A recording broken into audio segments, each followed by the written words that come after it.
Welcome to Prayagraj education. इस video में हम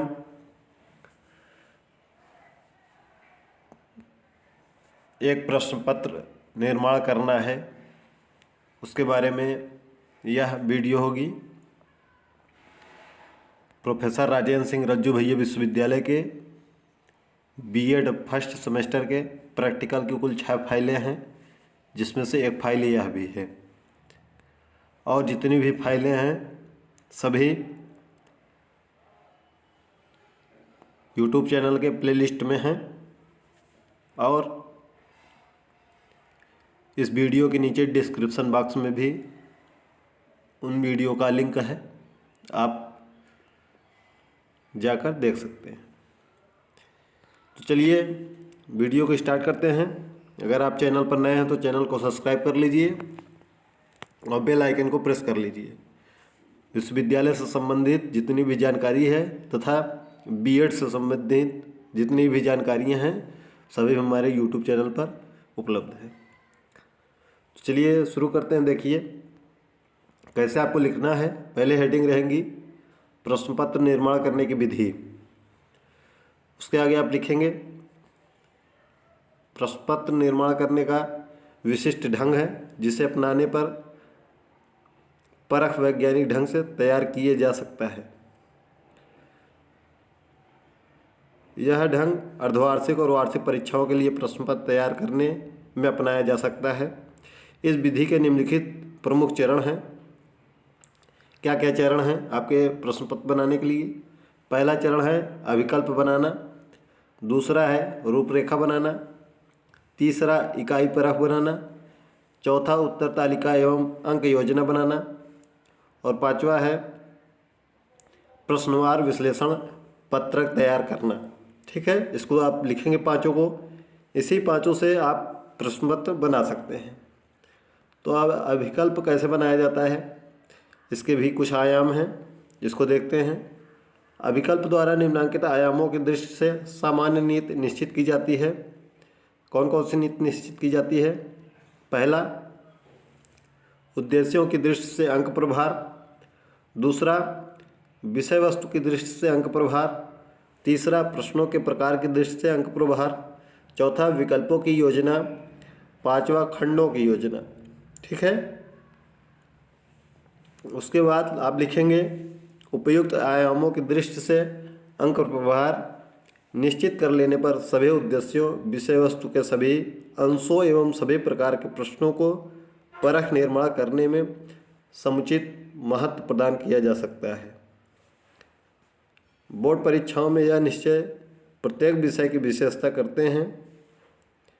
आगे लिखेंगे अभिकल्प वास्तव में परख निर्माण करने में संबंधित स्वीकृत नीति होती है, जो कि प्रतिवर्ष नहीं बदलती है। ठीक है, इस सब को लिखेंगे।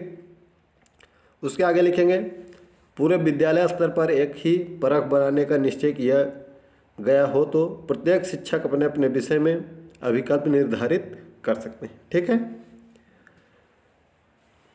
आगे लिखेंगे अभिकल्प ही रूपरेखा का आधार होता है। एक अभिकल्प के आधार पर अनेक रूपरेखाएं बनाई जा सकती हैं।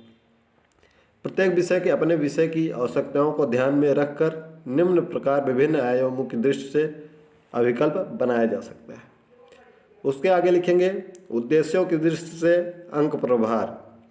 इसके अंतर्गत शिक्षण के विभिन्न उद्देश्यों का अंक प्रभार निश्चित किया जा सकता है।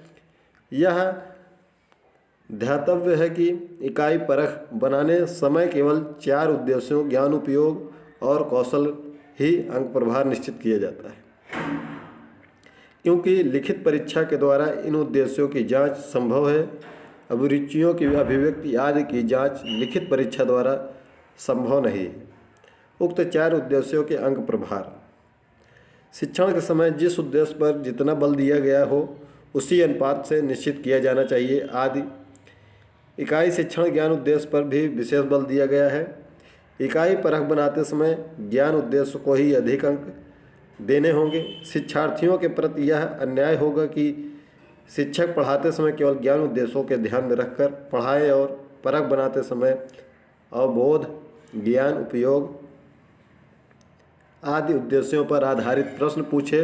उद्देश्य की दृष्टि से अंक प्रभार निश्चित करने का नमूना निम्नानुसार हो सकता है।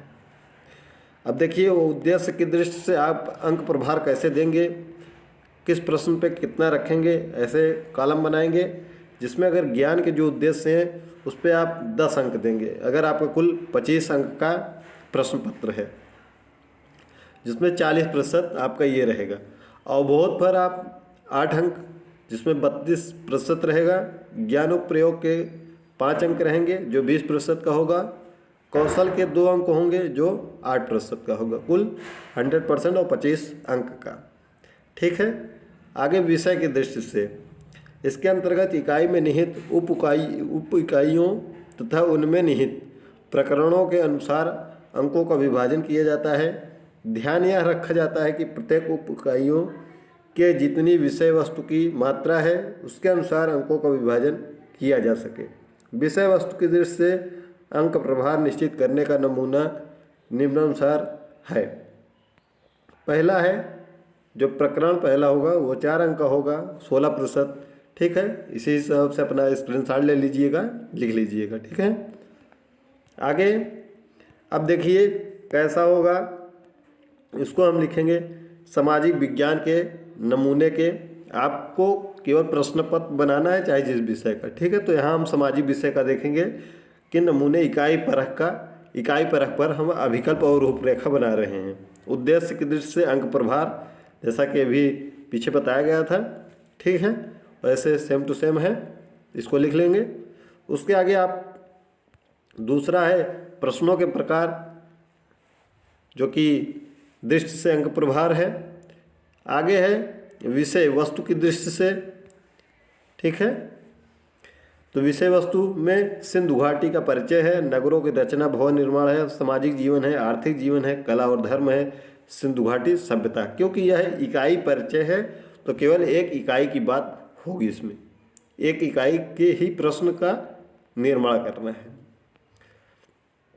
अब रूपरेखा है, इसका भी स्क्रीनशॉट ले लेंगे, जिसमें ज्ञान, अवबोध, ज्ञानोपप्रयोग, कौशल। ठीक है। जिसमें सिंधु घाटी सभ्यता इकाई है, नगरों की रचना, सामाजिक जीवन, आर्थिक जीवन, कला, धर्म, सिंधु घाटी सभ्यता की देन। तो ये सब लिख लेंगे इसमें।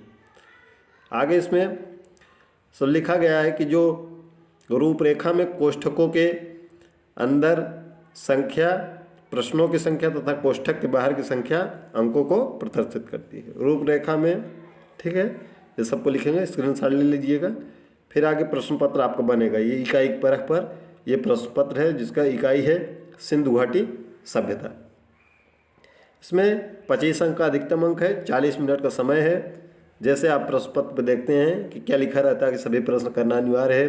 खंड ए के प्रश्नों के उत्तर सामने दिए गए अंक कितने अंक का है, पहले खंड आ का हल करिए, फिर खंड बा हल करिए। खंड आ 11 नंबर का है। ठीक है। उसमें पहला प्रश्न है, सिंधु घाटी सभ्यता के संबंध में विस्तृत जानकारी करने के मार्ग में क्या बाधाएं हैं। इसमें 4 ऑप्शन है। यह सभ्यता 5-6 हज़ार वर्ष पुरानी है। फिर बासादा ये है। ठीक है। फिर अगला प्रश्न है, सिंधु घाटी सभ्यता के लोगों का पर्वतीय प्रदेशों से व्यापारिक संपर्क इसका प्रमाण है। फिर 4 ऑप्शन है इसमें। ठीक है। क्योंकि आप पेपर बना रहे हैं, इसमें आंसर नहीं लिखना है। ठीक है। यह पेपर है केवल आपके पास, क्योंकि आप पेपर बना रहे हैं तो आपके पास आंसर तो रहेगा ही। तीसरा प्रश्न है, आर्य, जिस प्रकार आर्य लोग श्रद्धापूर्वक गाय की पूजा करते थे, सिंधु घाटी के लोग इसकी पूजा करते थे। तो इसमें भी 4 ऑप्शन है। ठीक है। चौथा प्रश्न है, वर्तमान भारतीय सभ्यता को सिंधु घाटी की क्या देन है। मूर्ति पूजा, अग्नि पूजा, कृष्ण पूजा, राम पूजा। ठीक है। 5वां प्रश्न है, आप सिंधु घाटी सभ्यता के समय में मोहरे बनाने वाले कारीगर होते तो किस पशु का चित्र मोहर पर बनाने और की ओर आपका ध्यान नहीं जाता। ठीक है। ये भी 4 ऑप्शन है।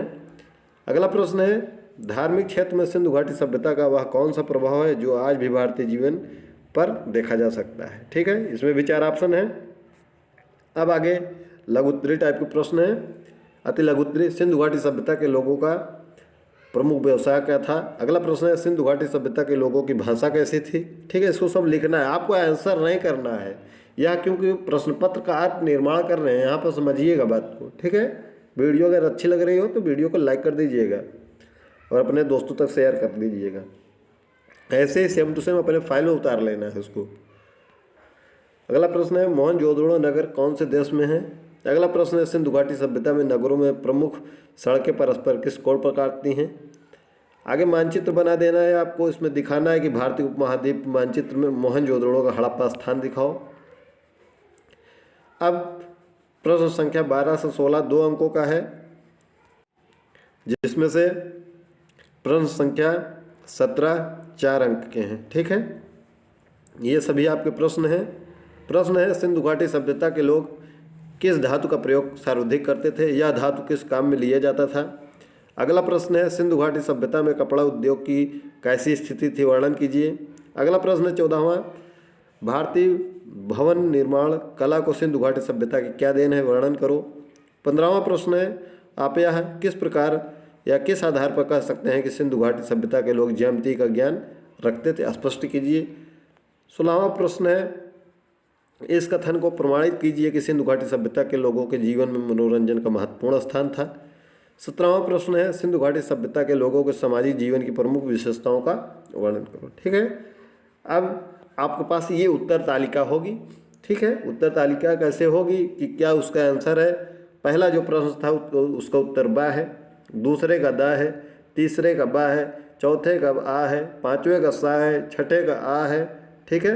7वें का आंसर कृषि है, 8वें का चित्रमय भाषा है, 9वें का पाकिस्तान है, 10वें का समकोण है, 11वां यथास्थान पर दिखाना है कि वह मानचित्र में कहाँ है, ठीक है।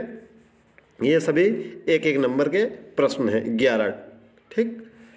आगे फिर अब ये सब प्रश्न 2-2 अंक के हैं, तो इसका भी आंसर क्या लिखा है कि लगभग अगर यही लिखा जाएगा, अपेक्षित उत्तर लिखा है। जरूरी नहीं है कि बच्चे वही आंसर लिखें, लेकिन यही अपेक्षित उत्तर है, ठीक है। तो यह 2-2 अंक के हैं। ऐसे आगे 17वां प्रश्न है, इसमें भी देख लीजिएगा जैसे लिखना है। अब इसका विश्लेषण करना है कि यह प्रश्न कैसा है, सामान्य है या कठिन है या सरल है, ठीक है। तो देखिए पहला प्रश्न जो था वो अवबोध पर आधारित था, जिसमें विभेदीकरण करना था आपको। सिंधु घाटी सभ्यता के परिचय से प्रश्न था, क्योंकि आपको प्रश्न भी हर उप इकाई से लेना है और आपके उद्देश्य भी अलग अलग होने चाहिए, आपका कठिनाई स्तर भी अलग अलग होना चाहिए। ऊपर बताया गया था कि कितने अवबोध में कितने प्रतिशत अंक रहेंगे, कितने ज्ञान उपयोग में रहेंगे, कितने ज्ञान में रहेंगे, ठीक है। और कितना सामान्य प्रश्न रहेगा, कितना कठिन प्रश्न रहेगा, कितना मध्यम में प्रश्न रहेगा, यह सब था, ठीक। तो इनको लिखना है। उसके बाद एक हेडिंग और है, प्रश्न का प्रकार कैसा है, वस्तुनिष्ठ है, बहुविकल्पी है, ठीक है। अंक का समय और समय कितने समय में, तो उसको लगभग करेंगे कि आपका समय परफेक्ट बैठेगा पूरे को करने में, ठीक है। आगे ऐसे करेंगे पूरा, यहाँ से आप स्क्रीनशॉट लेते चलिए ताकि आपको लिखने में आसानी हो, ठीक है, 9वें तक। अब इसके बाद इसको स्क्रीनशॉट लीजिए। इसके अलावा जितने भी प्रैक्टिकल फाइल हैं सभी हमारे यूट्यूब चैनल पर उपलब्ध हैं, आप जाकर देख सकते हैं प्लेलिस्ट पे। Thank you.